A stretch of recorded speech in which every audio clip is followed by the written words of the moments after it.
এপিএসরা দুর্নীতি করবে আর উপদেষ্টারা বলে বেড়াবে টাকা নাই। এইটা তো আর নয়া বন্দোবস্ত হইল না।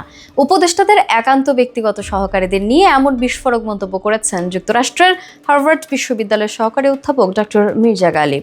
তিনি বলেন, কিছু হলেই উপদেষ্টারা বলেন আমার ব্যাংক হিসাব দেখেন, আমার কোনো টাকা পয়সা নাই। এইটা কেমন অজুহাত হইল?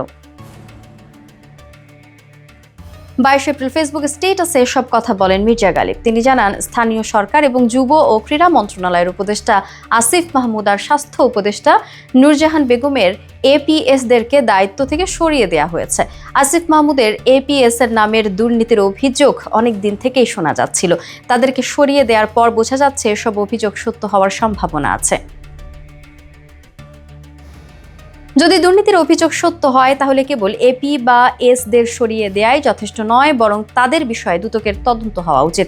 এমন মন্তব্য করে গালিব বলেন, তাদের দুর্নীতির সাথে কোনো উপদেষ্টার সংযোগ আছে কিনা সেটাও তদন্তে আসা উচিত। গত 21 এপ্রিল স্থানীয় সরকার মন্ত্রণালয় এবং যুব ও ক্রীড়া মন্ত্রণালয়ের উপদেষ্টা আসিফ মাহমুদ সজীব ভুইয়ার সহকারী একান্ত সচিব মোয়াজ্জেম হোসেনকে তার দায়িত্ব থেকে সরিয়ে দেওয়া হয়েছে। এছাড়া স্বাস্থ্য উপদেষ্টা নূরজাহান বেগমের ব্যক্তিগত কর্মকর্তা মোহাম্মদ তুহিন ফারাবিকেও দায়িত্ব থেকে অব্যাহতি দিয়েছে জনপ্রশাসন মন্ত্রণালয়। এরপরে তাদের দুর্নীতিতে জড়িত থাকার গুঞ্জন শোনা যাচ্ছে।